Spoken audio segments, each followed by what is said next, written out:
You're listening to a podcast by the Center for Action and Contemplation. To learn more, visit cac.org. Friends, it's been such an incredible journey these past few months. We've gotten to ask Richard so many amazing questions, and we're pretty sure that as you've listened along, you probably have some great questions as well. So we'd like to hear what's on your mind, what questions are in your heart, and also a little bit more about your experience taking this journey with us the last few months. Did you just listen along? Did you read the book with us? Did you read the book with friends? What have you learned?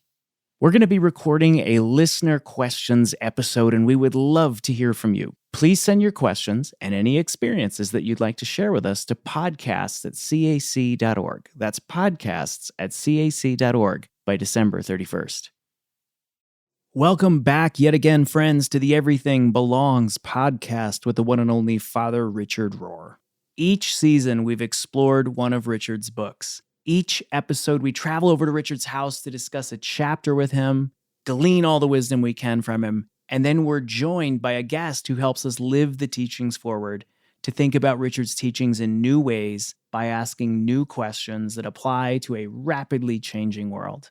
This season has been extra special because we're exploring Richard's latest, and he says last, brand new book, The Tears of Things. As a reminder, you don't have to read the book to follow along with us, but we hope you have. We would love it if you do, and maybe this will inspire you to go ahead and pick the book up in the future.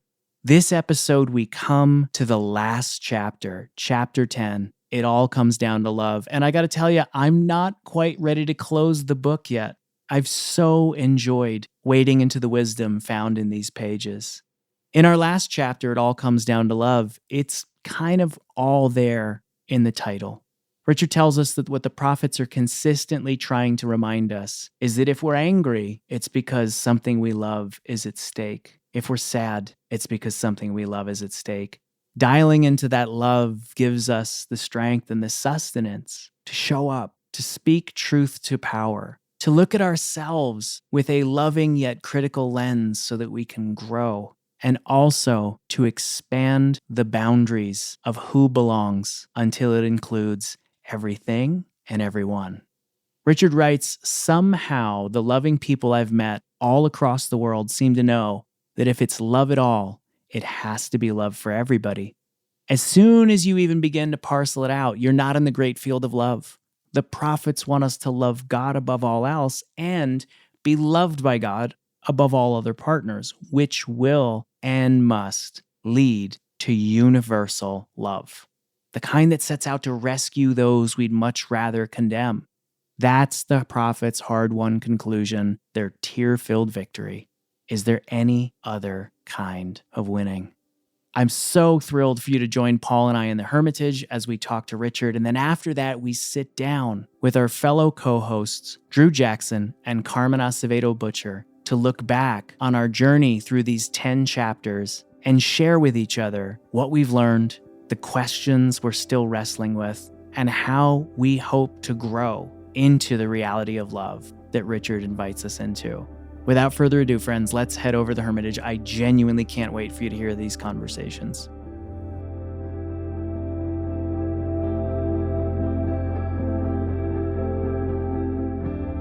From the Center for Action and Contemplation, I'm Mike Petro. I'm Paul Swanson. I'm Carmen Acevedo Butcher. And I'm Drew Jackson. And this is Everything Belongs.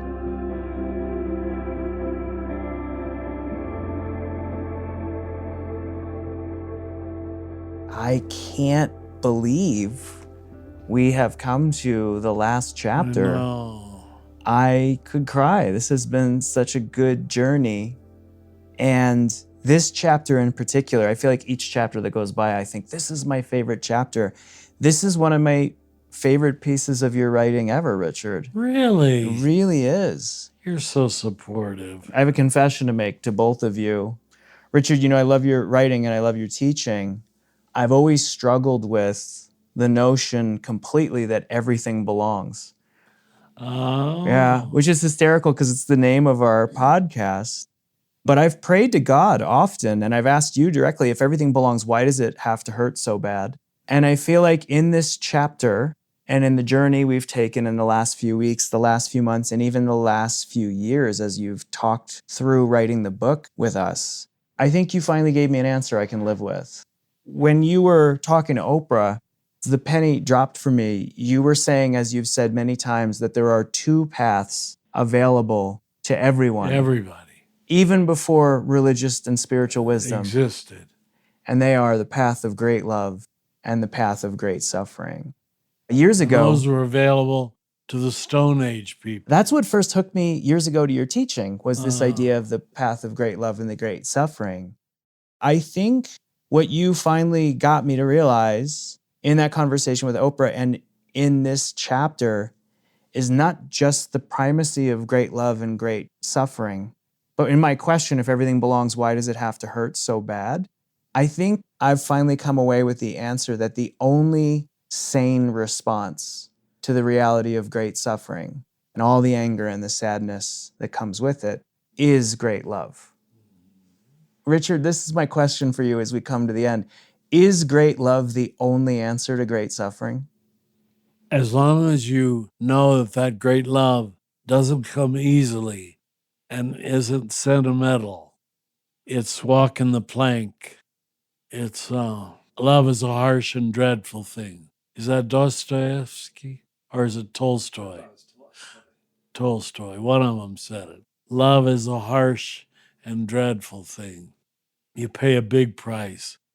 I think of people who've been in difficult marriages for 20 years and have finally chosen one another long enough to know they mean it, to keep choosing it, even when they don't feel it. I think of every tear that's been shed at every funeral that I've attended, that I've officiated, and how every shed tear is proof of love. Of course, well said. So I guess there can't be great love without great suffering, huh? Yeah, once you say I love you, you've walked the plank and you're inevitably going to suffer for the one you love. Just wait. Maybe it's 40 years, but you have to pay the piper for the dance of love eventually. Well, so going all the way back to our most ancient ancestors, they had these two paths available to them. What do we learn from great love and great suffering? That is walking the path of union, unity of consciousness, connection, relationship, surrender, forgiveness. Use all of those words. They're almost synonyms. That it's all about that. It's all about connection, relationship, forgiveness, union. And everything is a school, starting with your first girlfriend, your wife, your child, all a school. Nature. If you don't learn that, you really aren't saved. And I think that's why the tradition maintained a belief in an existence of what they called purgatory or hell. It has to be logically possible to not choose the way of love. Well, and I think so few of us start out loving everything, How right? could we? How could we? It seems that the path is to love one thing deeply. One thing deeply. And let that teach you. It reminds me of saying how you do anything is how you do everything, but does loving one thing deeply teach you how to eventually love everything? I think so. That's why most of you are called to marriage, to one love relationship that you're faithful to. If you don't learn it through marriage, you got to learn it somewhere else. I think for a lot of people, it's in the final days, hours of life. And I've had hospice workers tell me that at the very end, they let go of their need to hate or need to punish. I once heard you say that it's very often birth and death that are the great Birth and teachers death. of unconditional love. Yeah.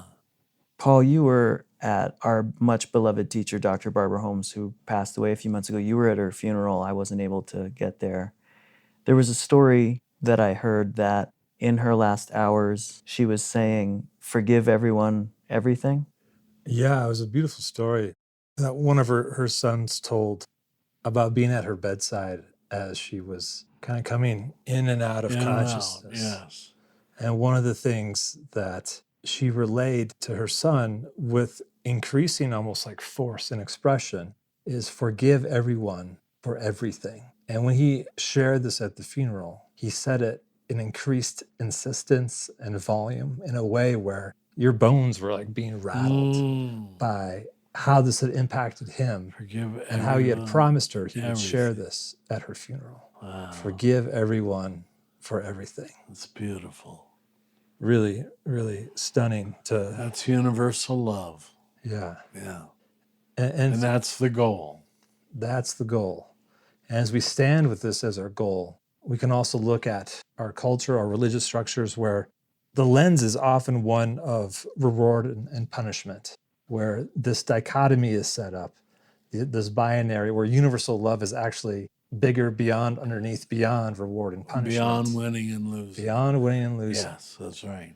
And you have this beautiful passage at the end of the book, and I'm going to tee it up. I'm going to ask you to read the last piece. You say this: my final conviction is that we cannot dismantle the violence we see in the world if we allow threats and promises to be the overarching frame of Christianity or any religious or secular creed. This dualism, the idea of an infinite God being caught up in a naive reward-punishment worldview, must be undone by the deeper gospel of unconditional love and respect, or nothing will ever change. We cannot understand or absorb the compelling message of the prophets so long as we allow fear, threat, and self-interest to dominate the story. Something must break us out of the reward-punishment frame. It is too small and too self-serving. You were just touching on that. It makes the God of the ever-evolving and ever-expanding universe seem equally small and petty, and has already shown itself to create far too many small, petty, largely competitive, and happily vengeful humans. Yet in spite of it all, the universe remains one giant self-revelation of the fabulous nature of God. Not a small stage where one slice of the human species can show itself to be a winner or a loser. Somehow, the loving people I have met all across the world seem to know that. If it is love at all, it has to be love for everybody. As soon as you even begin to parcel it out, you are not in the great field of love. And then, Richie, can you share how you close that? The prophets want us to love God above all else and be loved by God above all other partners. If you've seen it in a human being, you know God has to be greater.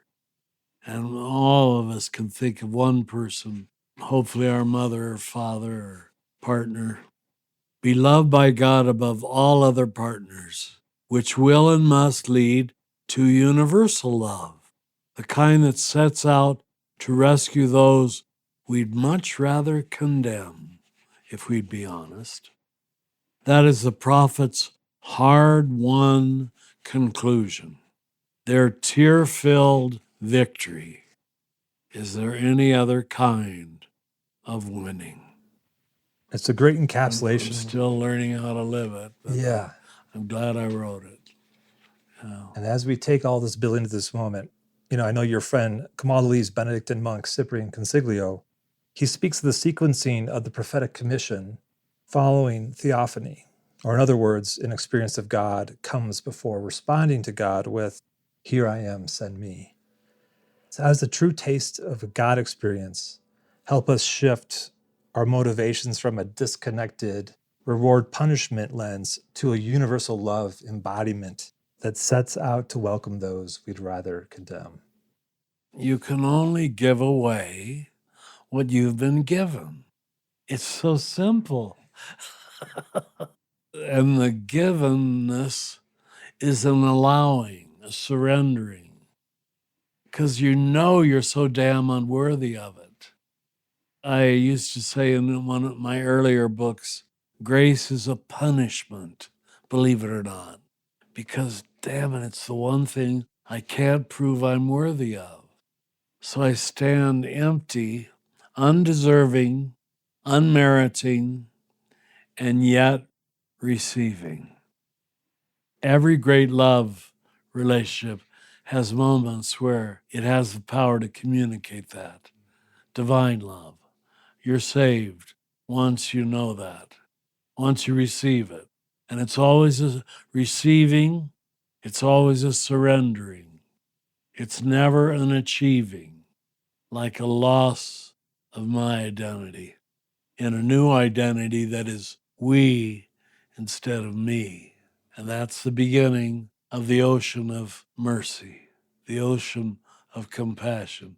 You live in a we world where you see everything communally, collectively. You can't go back to thinking my life is about me. My life is about we. And that isn't an intellectual statement.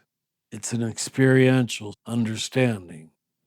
I know you've been using examples too of feeling that experience through the love of a parent or a partner or a spouse. Yes. And those might even be ways in which that some folks would wish they could experience. If I've also heard you Yes. say it could be through even just loving your own little piece of soil that you see every day, or a Yes. flower or a pet. But it doesn't have to be something as grandiose as a vowed relationship, but it could also be in the tenderness and particularity of something that might seem quite small to others, but it doesn't matter what size or length it No, is. it doesn't. It still is a surrendering to the littleness, the unimportance of that flower, that animal. I saw a special on bugs. My God, how beautiful bugs are close up. So colorful, right?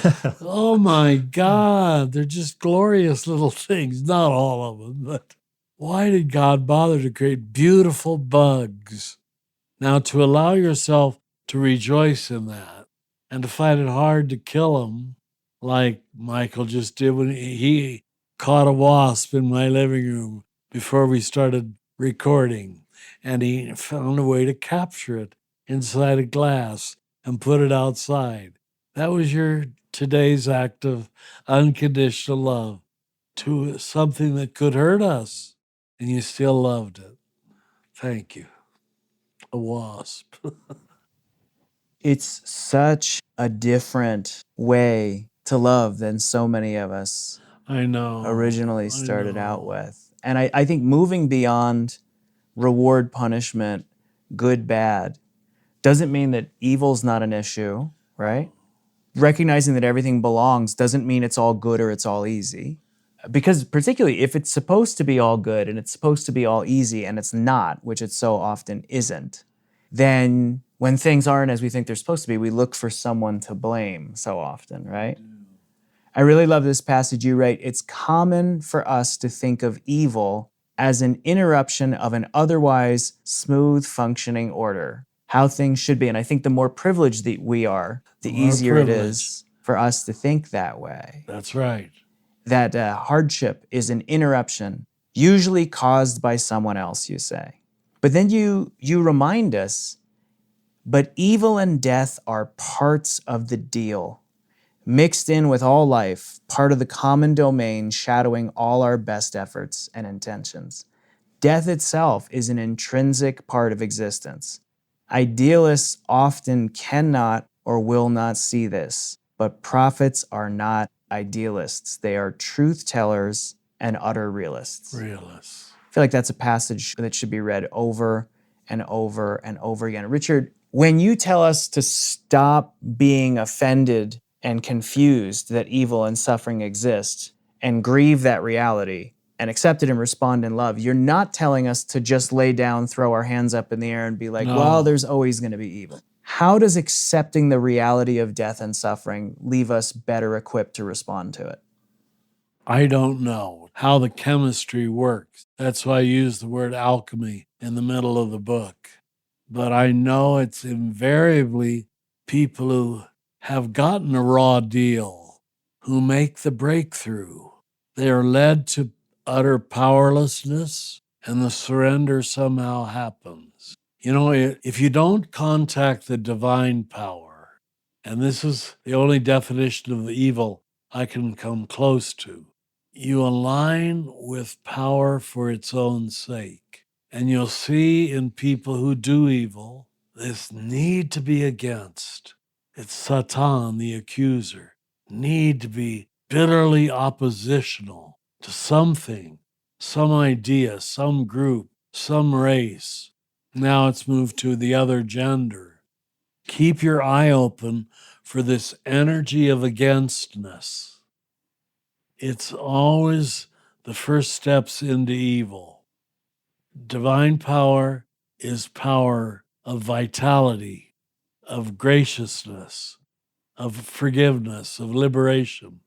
Evil power is always fighting a battle of its own creation, in its own mind.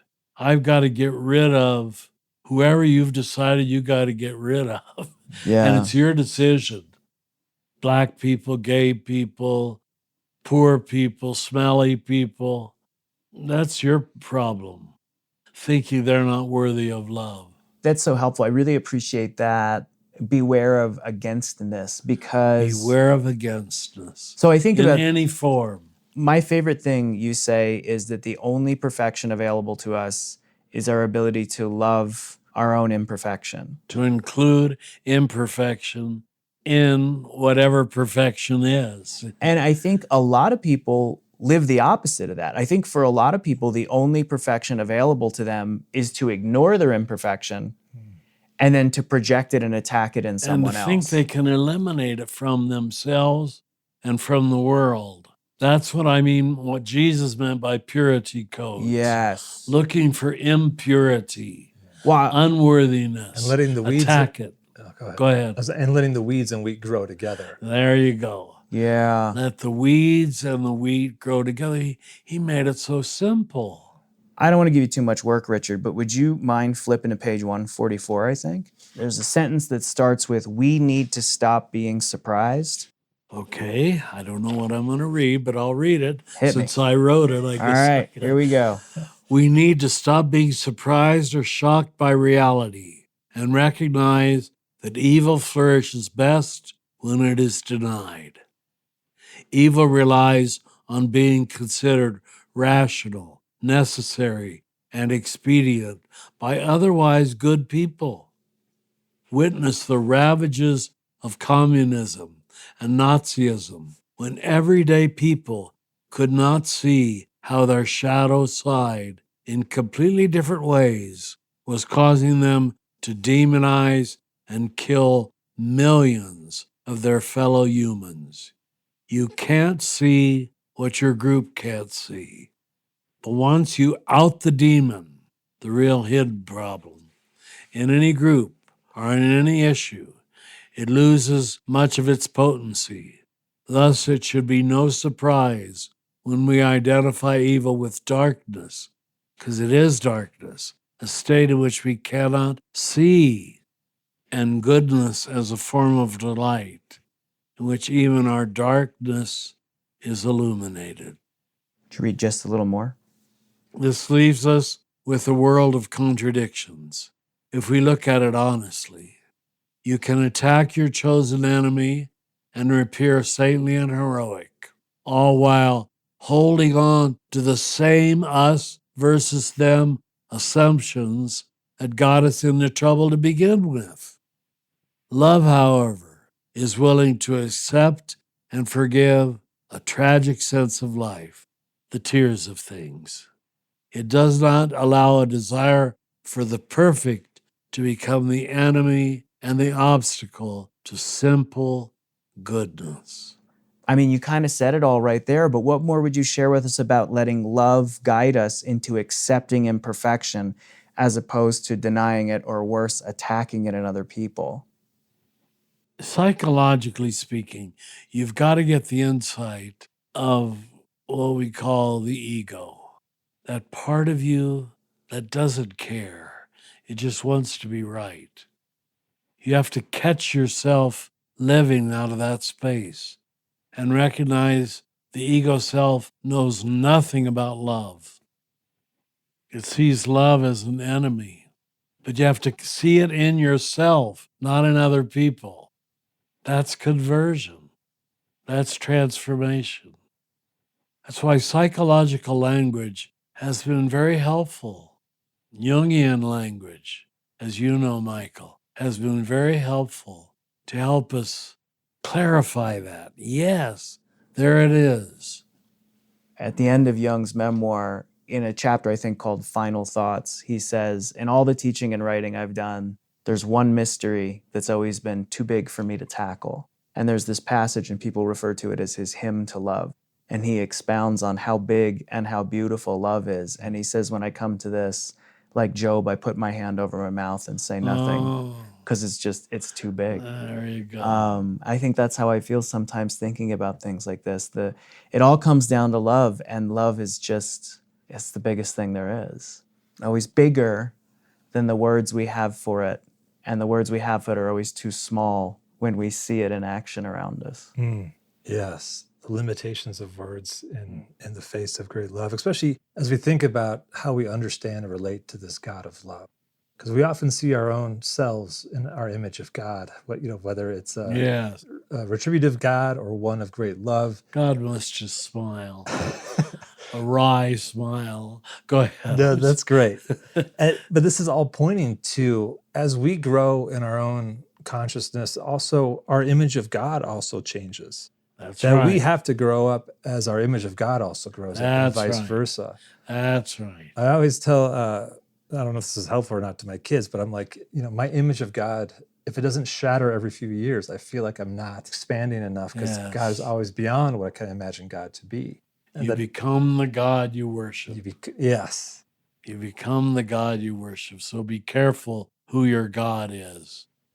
What do you think Richard's being asked of us as we seek to grow up into this grown-up God of love? To be much more generous-hearted in our judgments, because they're never true completely as we make them in our mind. You heard me say judgments? Oh. Say it. You said that we were out at this... Where was the I? Eine Institute. They're doing that beautiful education for social movement leaders. I got it right here, because you said judgment is analysis without presence. Yes. Where you go on analyzing until you've made your conviction clear in your damn mind. But go sit with that person, hear their story, look in their eyes, and you still might find reason to dislike them, but not to hate them. You see invariably how much of a victim they are, or what they were not given, how they were abused, or it just creates a great sympathy, the tears of things. Yeah. How does that help shift our cosmology, our sense of, in those particular ways, it changes our cosmology when we show up with that presence? Well, God cannot be less than the most loving person we've met. It's obvious. And I've met a lot of loving people. I got no excuse. Wow. A lot of people who put me to shame. And of course, we're always meeting everybody at different stages of their own journey. So don't judge them by the thing they said when they were 25. Give them time. Give them time. They'll hopefully talk better at 35 and 45 and 55. This whole chapter is highlighted, but I love when you write, I've met too many saintly people in a confessional context whose holiness is the result of years of struggle with their darkness and their ego, which they could never completely overcome. In fact, such folks are the quite obvious norm. Our job, like that of the prophets, is to guide their struggle towards love, not to deliver them altogether from struggle. To sit in what we used to call the mercy seat, the confessional. People at their most vulnerable, they have no need to impress you. They come with the direct intention to tell you the worst about themselves. That's just a setup for meeting people at their most beautiful. And I don't hear confessions. Well, I should say Catholics don't go to confession anymore. But those were glorious years when I did, because you had immediate contact with ordinary people at their worst, giving you a chance, by God's grace, to be godly. It wasn't your godliness, it was the mercy that was passing through you toward them. And therefore, I absolve you. What a gift. Well, it's sort of the path of the prophet, I think, that you lay out in this book. I hope so. I can't bring myself to say this. It's got to be said at some point. As we start to bring our conversation to a close on this last chapter, God, what a journey. I have to reflect on this path that you lay out for us, that we start with this idea of how things should be, which you call order. And we often get angry when life fails to cooperate with When it our isn't. schema. But right? our order doesn't work out. Gosh, why isn't life acting like it should? Didn't they get the memo? Seriously. And then we try to make it be what it should, to make it fit, or to come up with a philosophy that'll match. And you told us this in our first exploration together of Falling Upward, the first book we explored, that sooner or later, if we're on any kind of a classical spiritual schedule, we fail at something or something fails us. And our sense of order just crashes. Our internal GPS goes offline, and we fail to make the world fit or to be the way it's supposed to be. Our ideas of justice and fairness go off the rails.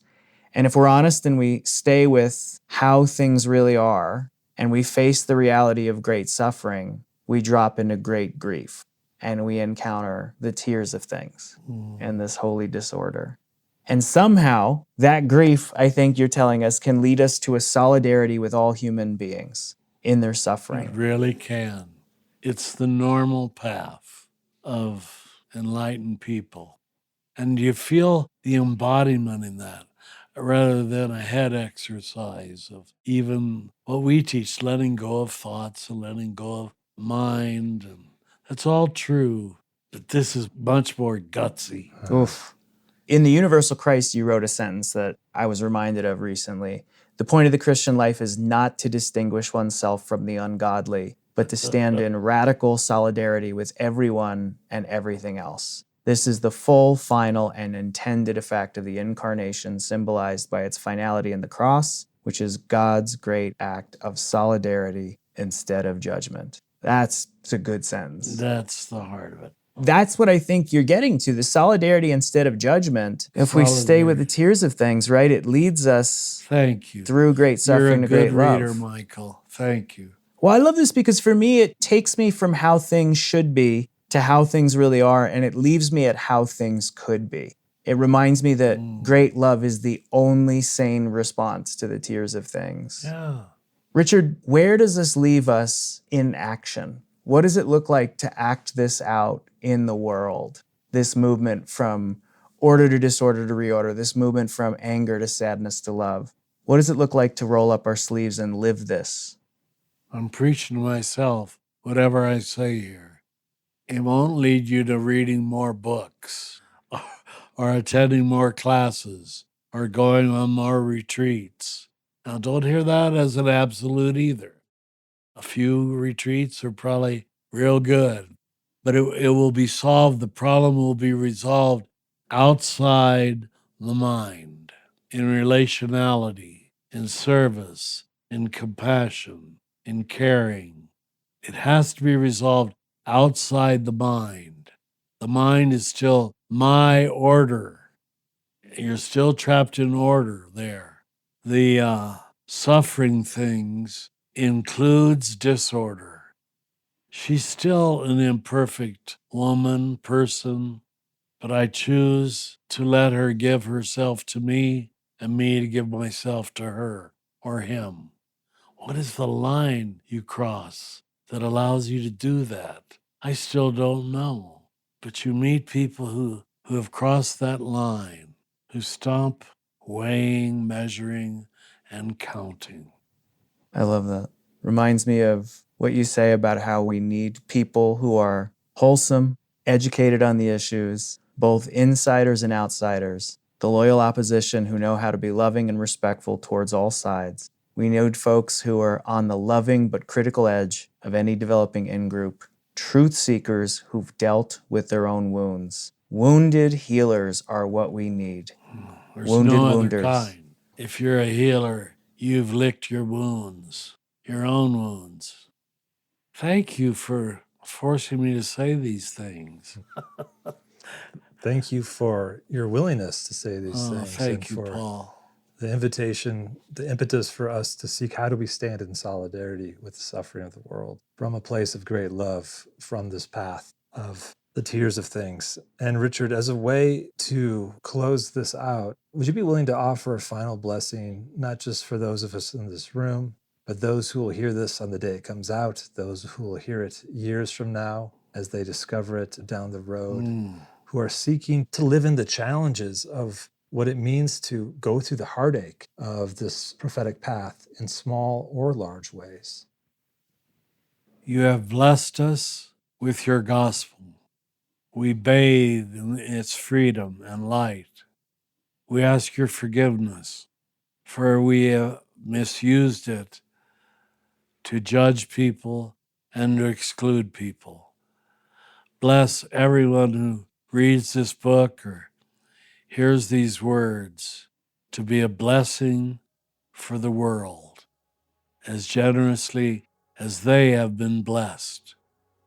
Thank you, thank you, thank you. Amen.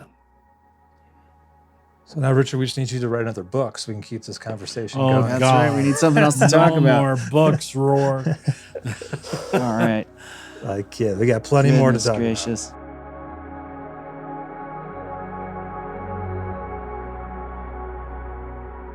Everything Belongs will continue in a moment.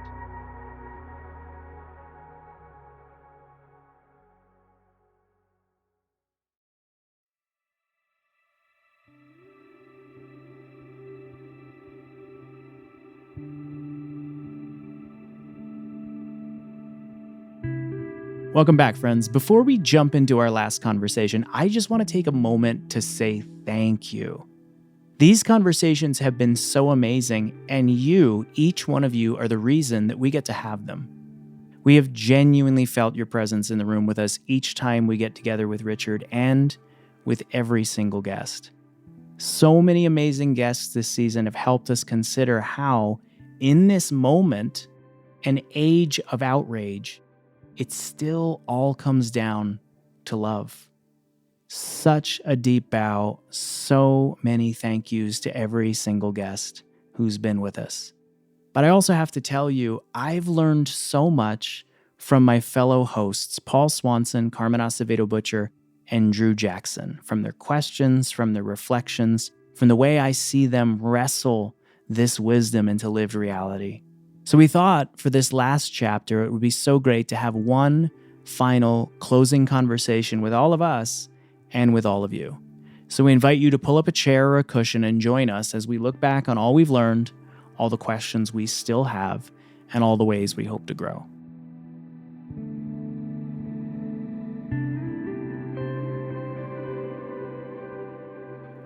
Oh my gosh, friends, Drew, Paul, Carmen, it has been a minute since we all got together to do a recording together for Everything Belongs, but it has not been a minute since we all got to see each other because we were all just together at CAC's Fall Revision Conference asking the question, what do we do with Christianity? And I gotta say, it was so great to look each of you in the eye, get a hug, have conversation in real time. And it's great to be here again with each of you. How are you doing? And are you still buzzing from the conference? I want to say I'm still buzzing. I even got a high five from Drew on the sidewalk. That was a great joy for me. So many good vibrations from Revision. Yeah. Yeah, still buzzing. So much goodness. And I do remember that high five, Carmen. Right. It was just, it was fresh off of our conversation about Howard Thurman. And I was just living in the joy of that conversation. And so there was so much contained in that high five on the sidewalk. I will not forget it. And neither of you have washed your hands since, just to keep the sting of the high five alive. I love the fact that we can do these digital connections, but there's nothing that beats being in person and just the touch and feel of embodiment as we carry these conversations in our daily lives. So yeah, great to be here again and great to see you just last week. What a gift. It's so good. I love y'all so much. It's so great to get to work with you and that feeling of appreciation when we get to be in a room Drew, I don't think anyone would ever guess just from listening to us how much taller than me you are. And I mean, it's partially because I'm a very short man. So the joy of leaning up and figuring out how we make a hug work so I don't end up with my head tucked in your armpit every time is just, it's one of my favorite things. It's so good. Y'all, I learned so much from each and every one of you. I learned so much from each and every one of you this last year hanging out with Richard's book, The Tears of Things. I can't believe that we finally got to the final chapter. And looking at this chapter, it's all about love. I've been thinking about how maybe the most impactful moment for me this season in our recorded conversations was Richard telling Paul and I that disorder becomes holy disorder. And I'm paraphrasing, but disorder becomes holy disorder when we realize that love is always outgrowing the containers that we cram it into. Oh my gosh, so good. And he says that right at the beginning of this chapter when he writes, "This is the nature of mature, mystical religion. It's simple and clear. We shave away as many religious assumptions and judgments as possible, and we reground religion on one lone assumption, a divine love that can only be experienced and not proved by rational logic." The prophets claim to have had such divine experiences and tell us that we can and must too.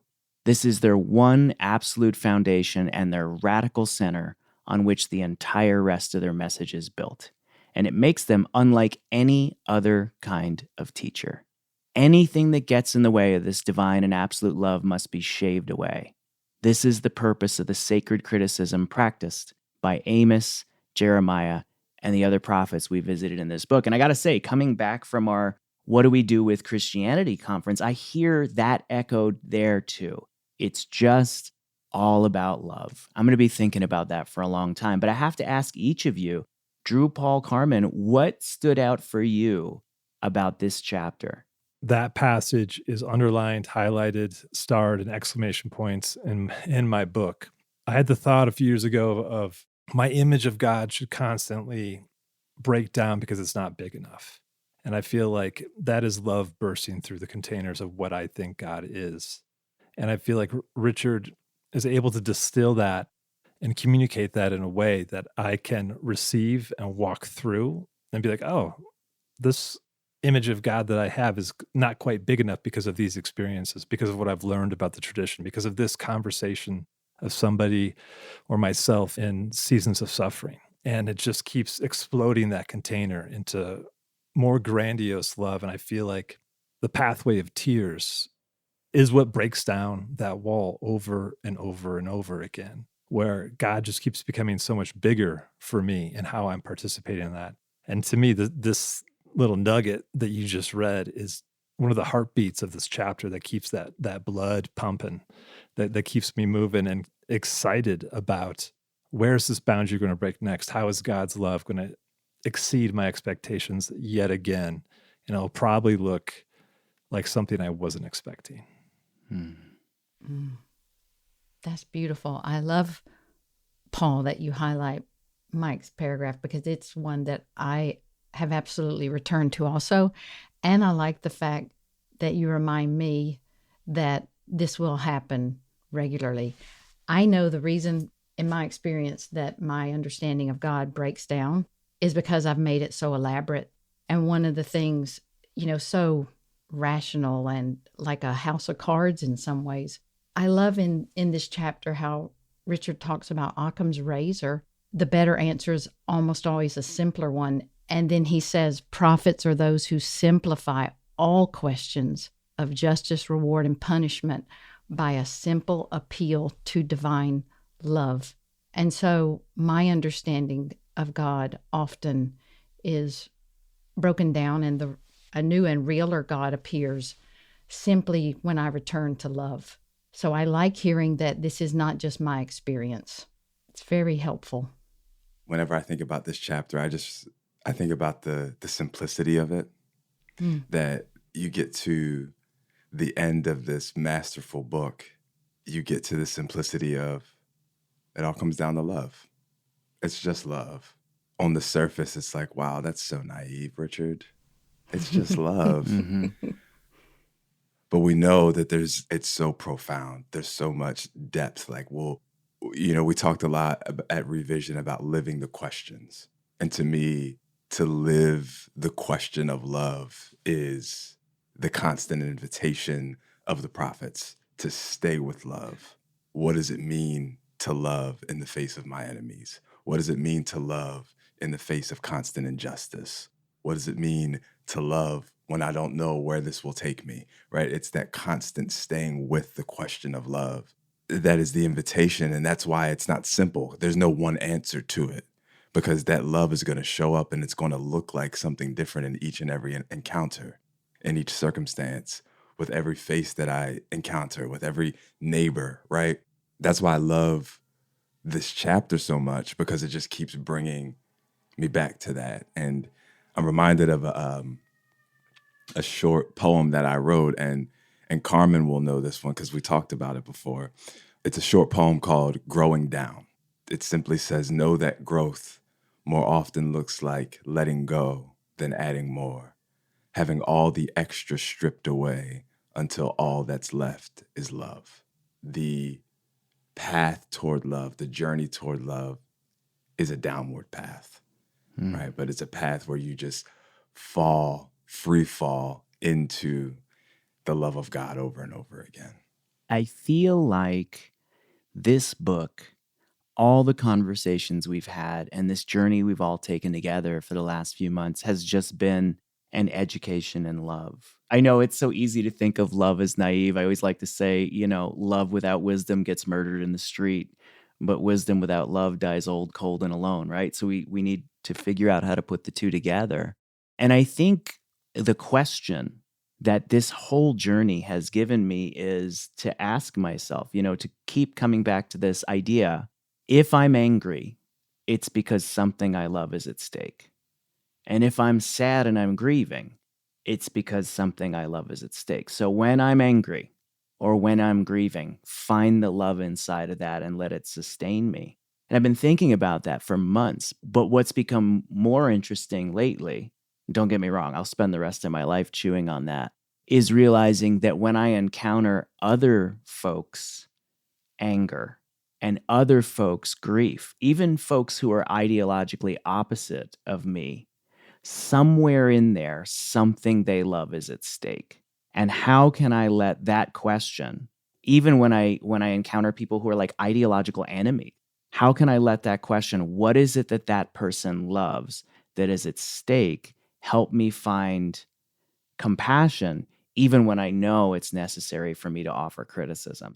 But I'm curious for the three of you, when you look back, like we've spent so much time with this book and in these conversations. Drew, you literally read the book out loud for our audience in the audiobook.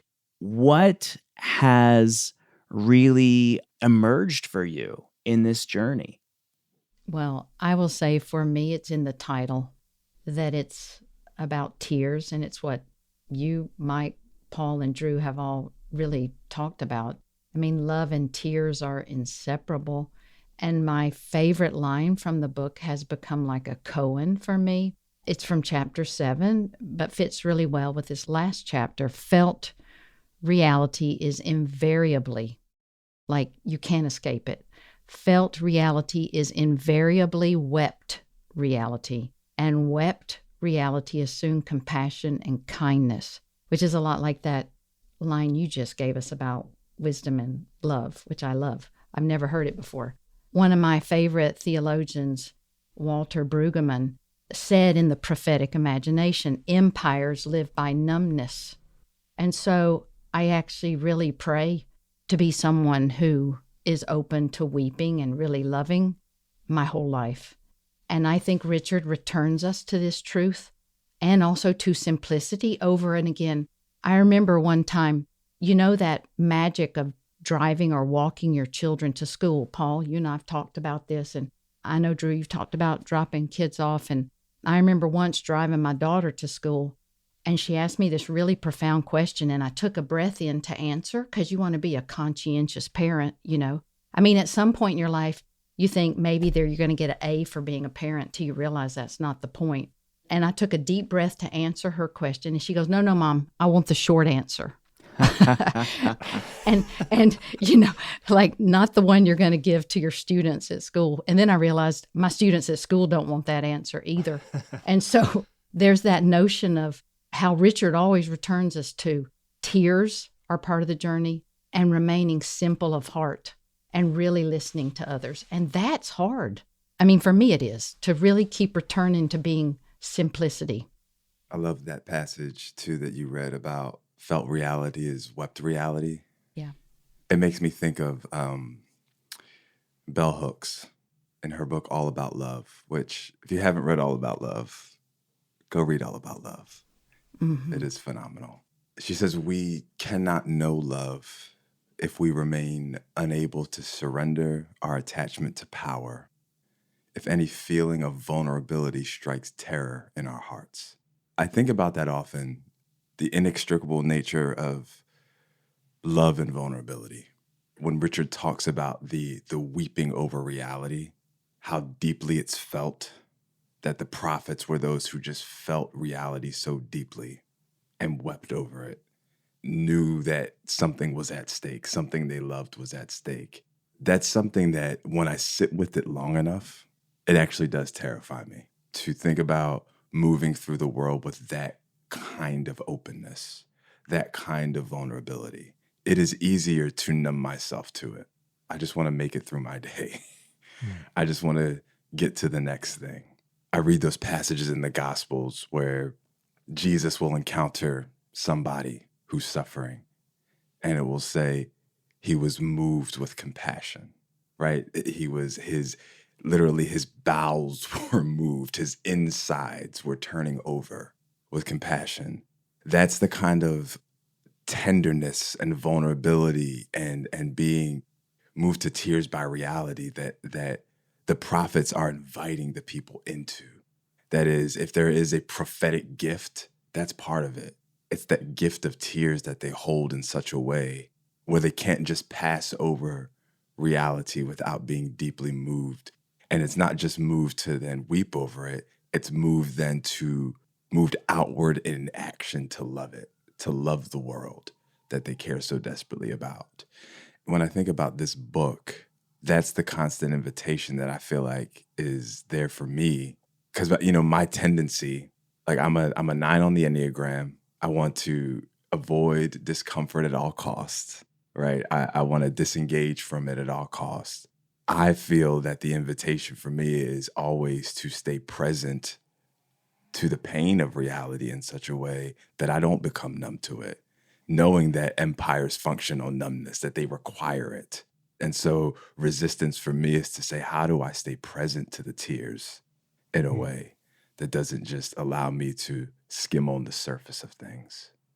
As a fellow 9, that preaches and lands with me as well.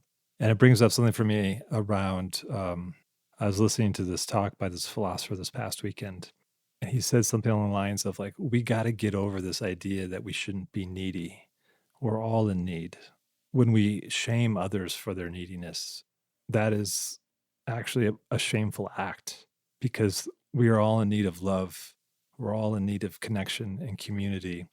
And for me, this book, that invitation to tears, is a recognition of my own neediness and how much this has been talked about this season, about the solidarity of tears, of being in solidarity with those suffering through the recognition of your own fragility and vulnerability and neediness in the wake of political forces, unjust decisions in local communities and in national empires.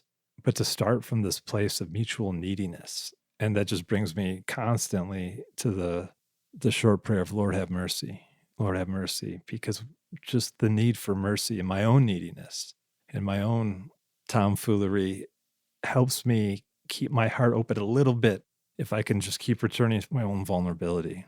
And so I feel like that's been a through line that I've noticed throughout the conversations this year. It all comes back to the tears. Gosh, I so appreciate that, Paul. And I appreciate I know that as a 4, I like to swim in the depths of my own sorrow and suffering, but that can get real narcissistic real fast. And it feels like vulnerability, but it becomes like an internal echo chamber. And I have to remember being vulnerable to others, right? I so appreciate that. I've just come back from, after the revision conference, I went to a conference on suicide and mental health awareness for clergy. And a theme that I noticed that came out in both of those conferences is this idea that loving is listening, and contemplation is so often deep listening and not deep ignoring. We had so many good conversations this season with so many wise guides. And it got me thinking about who I'm not listening to. Carmen, you shared such deep wisdom about listening for the voices of women prophets who are often absent, and so many keen insights, one of which being that for women prophets, the journey might not be from anger to sadness to love, but from sadness to anger to love. Cassidy Hall helped me listen to the idea that there is so much insight from so many folks who are off center of the mainstream. The insights that come from the margins, the outcast, the ostracized, or even just the overlooked and the unheard, which are typically, the places that Jesus tends to be at work and show up and be speaking. Randy Woodley and Dr. Fluker reminded me that that's trickster wisdom that subverts mainstream groupthink. It's such a gift to get to listen to so much insight this season. I'm curious, Carmen, Paul, Drew, what were standout moments with any of the guests we had in this journey that really helped you hear something new and fresh and think about this in a different way? First to me, Mike, was having conversations with you, Paul and Drew, just being in conversation and hearing what you have to say and how it sharpens and gentles my soul. And then just being with the guests like Rabbi Orr Rose and Rabbi Tirsa Firestone and Connie Zweig and Cassidy Hall for me, and so many others, and listening to the conversations you all had with everyone else. If I picked one thing, which is kind of like if you just gave me a box of dark chocolates and said, which is your favorite, that would be so difficult. But I would say the one that I've really been chewing on recently, and when we interviewed her, was Connie Zweig, because when I translated The Cloud of Unknowing, it really turned me upside down doing shadow work and really helped me look very personally at what is the shadow. I know, Mike, at one point you said, and Connie is so good as a Jungian, analyst to help us understand the shadow in down-to-earth terms. You've said sometimes it gets confused with original sin. And I have come to see the shadow as this kind of unoriginal unawareness because it's the parts of me. And you know how Adam Bucko talks about, and it's very internal family systems. We have all these persons inside of us who are neglected. And Connie helps us see if we can give them names and really start engaging and befriending them, and they're not to be afraid of. And at revision, I absolutely adored when the Reverend Dr. Jackie Lewis entered the room, started, the music struck up and she started dancing. Then she started talking about, the world is on fire. And as you talk about, Mike, with Origin, we need to be the firefighters rushing into the fire. And she was saying that. And I was thinking, putting that together, marrying it with Connie Zweig's wisdom, I want to, yes, also be running into the burning building of my own fear and doubt and uncertainty and worry and the rejected selves, the child sitting in the corner wondering, is she loved? Because then, as I become better friends with myself, I can really sit with, as you all were talking about, the neediness I have of my own self. Like you said, Paul, when you were listening to this philosopher, the more I can sit with my own neediness, the more I can sit with the neediness of the world. And Connie really helped me with that. She's so down to earth. But one thing that you've raised that really strikes me in conversation with our guests is how they invite us into our own interior conversation, our dialogues with the divine, our dialogues with others, and our dialogues with the world. And all are happening simultaneously. And like you said about the box of chocolates, how do you just pick one?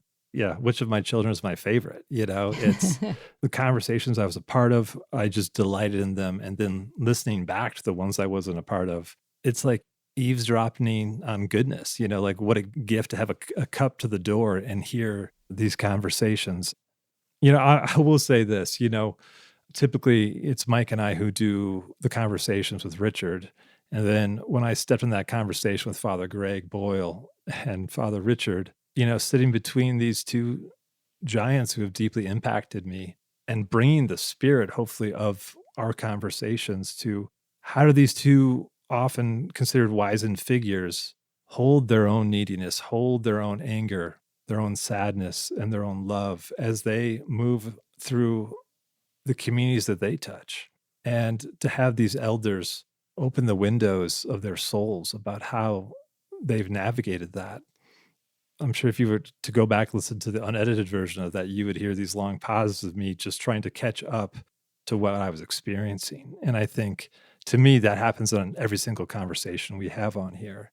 And each guest feels like an honored guest, whether they're hosting or a conversation partner. So I can't believe this is my life. So many of the conversations have just been lingering with me, from the early conversation we had with Pete Enns to, I think, the most recent one, Mike, that you and I have had with Randy. And, I've been thinking a lot about that one. And maybe it's also because, we got a chance to spend some time with Randy at Revision. But to hear him reflect a little bit on, we're talking about Ezekiel, but the way that he reflected on his book, his new book, how Western Christianity got it wrong. And he talked about how domination and oppression run through Western Christianity like the threads of a blood-soaked tapestry. How that narrative, that story of domination and oppression has so formed us or malformed us in ways that we don't even recognize. The prophets are so interested in story. They are storytellers. They're performance artists. Ezekiel's a trickster. He's got trickster energy. It's this insistence on a different story, on changing the narrative or re-listening again. As I was thinking about that, Randy's reflections on that again, I was taken back to Revision, and one of the things that Randy was talking about with storytelling, and even just like, who are we listening to tell the stories? Who is being brought into the council? He talked about the community of the council of the animals and the council of the plants, being those who are also like, how are we learning to listen to the story? How are the animals and the plants major prophets for us? We're hearing the invitation of the story they're telling that is counter to the one of domination and oppression, or who are allowing us to hear that the ways that they've been being trampled on by this story we've all been buying into. And so I've been just kind of lingering with much of what Randy shared, both in that episode and what he shared again at Revision. Yeah, Drew. Wow, I'm right there with you, and still really thinking deeply about that.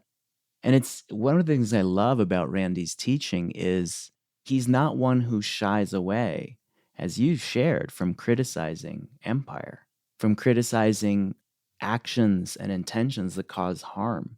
And yet he so counsels us not to lose ourselves in that. And this is something I've been wrestling with is, how do I practice compassion and criticism at the same time? We talk on this podcast about living the teachings forward. We meet these beautiful foundational teachings from these elders that we so respect, and then they inspire us to wrestle with new questions. And so ironically enough, I've been having dreams about one of our beloved teachers who passed away last year, Dr. B. And in those dreams, Drew, you'll appreciate this, she keeps telling me that she reminded me to read Walter Wink when she was alive, and I never did it. So I've been reading Walter Wink lately. And Walter Wink writes something that feels like it could be found in the pages of the Tears of Things. Walter Wink asks the question, how do we not become what we hate? So Wink quotes Jesus and says, don't return evil for evil, or don't mirror evil, or don't respond to evil in kind. All ways that you could translate this beautiful teaching from Jesus. He says this refusal of reactive opposition is one of the most profound and difficult truths in Scripture. We become what we hate. Richard loves to quote that line. We become what we hate. The very act of hating something draws it to us. Since our hate is usually a direct response to evil done to us, our hate almost invariably causes us to respond in the terms already laid down by the enemy. Unaware of what is happening, we turn into the very thing we oppose. And one of the things that Walter Wink teaches us and Richard teaches us in the Tears of Things is there is a way, call out injustice, and there is a way to work to make love more real in the world that is not returning hatred with hatred. But I got to be honest with the three of you. I find myself living in a moment where I daily need to check my own feelings of anger and grief and hatred and remind myself that in my hatred of evil, I don't want to become what I hate. And I'm like, thanks, Richard. You've given me this very, very difficult task to wrestle with.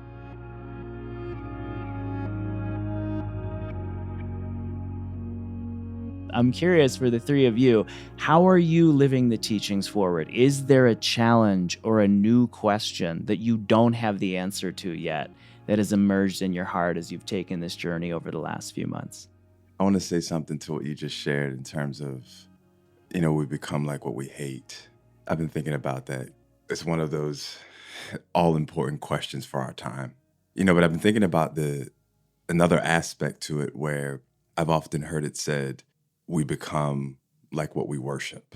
And there's a whole idea of worship, not being lifting your hands and singing, but this whole idea of attention. What is it that I'm turning my attention to? What is it that I am setting my gaze on? And so when you bring it into the context of we come like what we hate, you recognize that, wow, I become like what I hate because I put so much attention on it. It becomes the focus of my gaze. I spend so much time obsessing over what I hate. This whole idea of becoming like what we worship is honestly rooted in the idea of when the Bible talks about us being created in the image of God. One of the ways to understand that is that we are like mirrors, like angled mirrors. We are created to be those who gaze at love and then reflect love out into the world. And so the reason that God cares so much about this whole thing of worship is because it's this gazing thing that we reflect out what we gaze on. And so I think about that in terms of this time. It's so easy to become so obsessed with the thing that I hate that I don't realize that in my obsession over that, it's the very thing that I end up reflecting out in some form or fashion. I've been thinking about that, and I was just like, I'm so glad you named that here. Oh, that's so good, Drew. I love that. It's all about love, right? That we would become what we love, and what we're obsessed with, we make in the world around us. That's so good. Thank you for sharing that. I'm going to think on that for a long time. It reminds me what you just shared about what are we giving our attention to as a definition of worship, really. And it reminds me of Dr. B saying, how we manufacture our joy comes from within, from the divine. You're talking about us being made in God's image and looking and gazing at love and reflecting that and living it out in the world. And it all reminds me of Richard's axiom, the best criticism of the bad is the practice of the better. And that's something that I sit with a lot. And when I pair that with what you just shared, Mike, that Wink said, we need a refusal of reactive opposition. It reminds me how important it is in order to have the strength to have that refusal of reactive opposition and in order to have the attention freed up to do that, how much joy and embracing joy. Like I have this little ritual, which I've never shared in public. It may sound a little silly, but during the pandemic, I started pouring milk in my coffee cup because I don't trust that coffee will be there in the morning, so to speak. I'm so excited that I make it the night before and then I just heat it up, which some people might disagree with, but it's okay. Everybody can do their own thing. during the pandemic, I would pour the milk in the cup and taste the milk, grateful that I could still taste things, because the I had a lot of friends going through COVID and couldn't taste things. And then I pour the coffee in and heat it up in the microwave. Well, to this day, I have this ritual that I pour a little bit of milk in the cup and I taste it, and I'm grateful for all the good things. It's not just the milk, the sweet taste of the milk. But what I mean is that small moment of joy where I'm grateful for my husband, a call from a kind friend, you all as my friends, the joy of collaborating, a student who gets a concept where they felt lost before, and just the fact of sometimes being out early enough to see the event we simply call the sunrise. That really, for me, reminds me that God is so generous and so mysterious. And so for me, living the teachings forward is really me asking God, what part of love is joy and how do I keep finding it?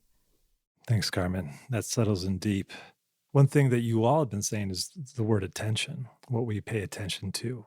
And I have brought up that phrase, which I'm sure we've all heard of, the attention economy. And I think about what we're giving our attention to, how that can, I think, often build an empire consciousness. Poet Jim Harrison talks about how some people must remain outside. And I think what he means by that is some people who are in the center of empire must learn to step outside, to live on the edge of the inside. And I think how I'm wrestling with that question of living the teaching forward is, what am I paying attention to? Whose messages am I paying attention to? Is it those with the loudest microphone? Is it those who I see sleeping in bushes and parks in my neighborhood? And to me, that's the continual kind of triggering point of, do I know more about some random celebrity that I will never meet, who's never done anything meaningful in my life, than I do my own neighbor who I see in tears? And I think that is one of the heavy-set markers, the bookmark that I've been putting in through this book throughout. What am I paying attention to? How am I paying attention to the prophets of Scripture and also to the prophets of now, who I just feel are inviting me to step outside in the way Harrison was talking about, not to hold the center of empire consciousness, because I'm benefiting greatly from it. And that is not the radicality of the path of the prophet that I feel this whole conversation has been a part of. One of my great reminders of this is when I'm walking my dog, Charlie, and every time he takes a poop, I pick it up and say to myself, I am not above this. I am not above the cleaning of excrement from my little dog. And paying attention to those small things helps me pay attention to the humanity suffering, our planet crying out. I want to step outside of the attention economy. I want to step outside of empire consciousness and be with all my friends there, which I feel like is so much the heartbeat of these conversations.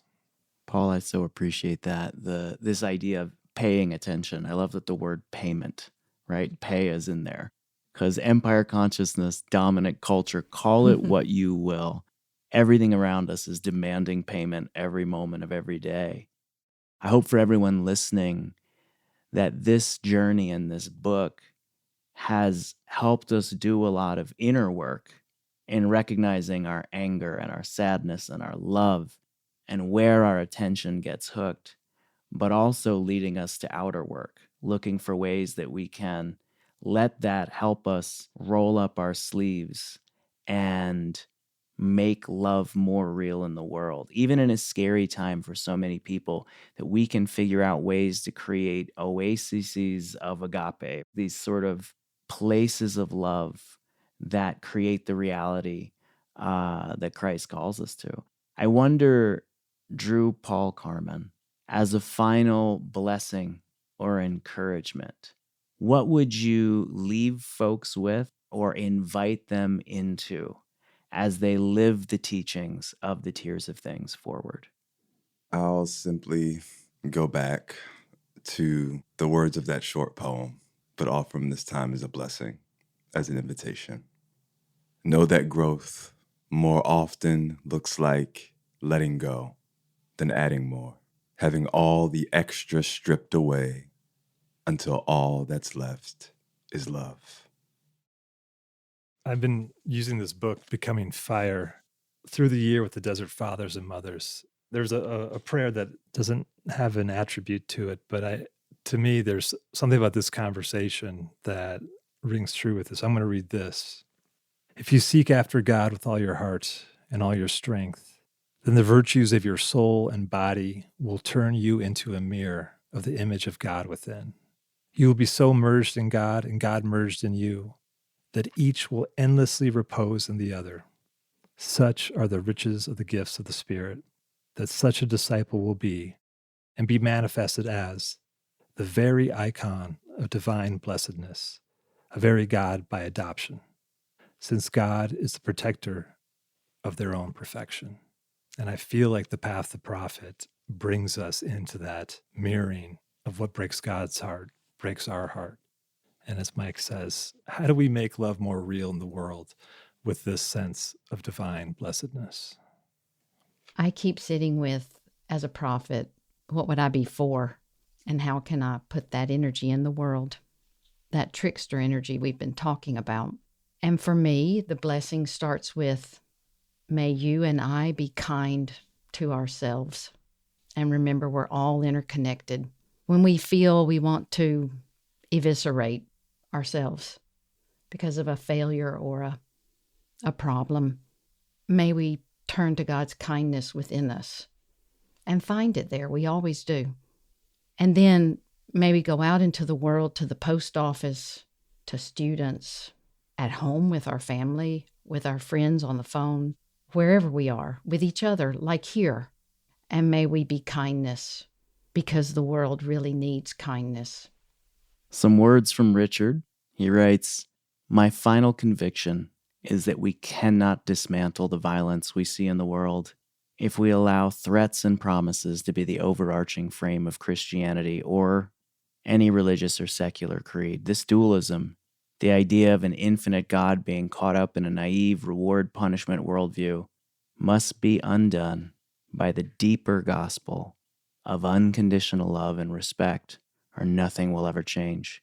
We cannot understand or absorb the compelling message of the prophets so long as we allow fear, threat, and self-interest to dominate the story." So I want to close with the same words I got to share at the very end of the revision conference, where we asked, what do we do with Christianity? And listening to all our teachers share, I jotted this down in my journal. I think we need a better story for Christianity and humanity that's rooted in an old story, moving from control and conquest to contemplation and compassion, from kingship to kin, from kingdom to community of creation, from profiteering to prophecy, from conversion to conversation, from explanation to exploration, from defining dogma to discussing the divine, where the quest is in the questions, and asking that is not an acquiring, but a seeking insight from our elders, our ancestors, and each other, where we aren't Christian soldiers, but first responders, battlefield medics, not heroes, but healers, not warriors, but wise ones, where hell is not a place that we avoid, but a place that we invade, and heaven isn't a far-off place we go to when we die. It's a dream of love we're willing to die to make real on the earth right now. So friends, thank you for joining us for these conversations this season. We hope that each of you tell the story of love in the world around you right now with your thoughts, with your words, and especially with your actions. Thanks everyone for joining us on Everything Belongs.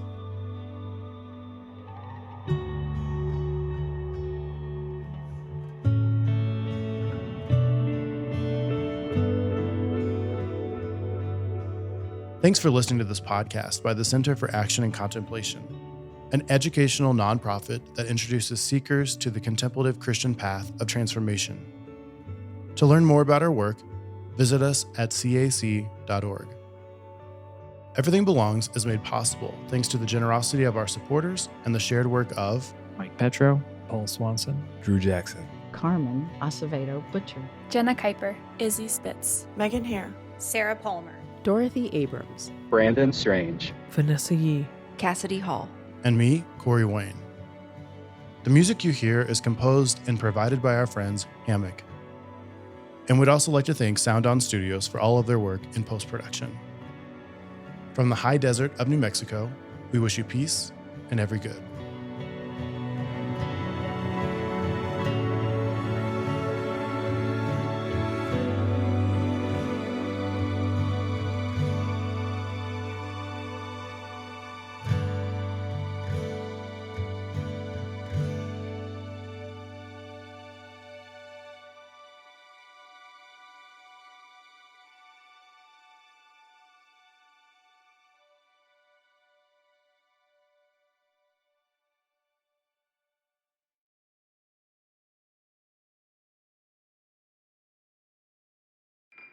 Do you feel called to walk a more contemplative path? The Center for Action and Contemplation is an educational nonprofit supporting the journey of inner transformation. Our programs and resources will help grow your consciousness, deepen your prayer practice, and strengthen your compassionate engagement with the world. Learn more about our resources, such as publications, podcasts, email series, and events at www.cac.org.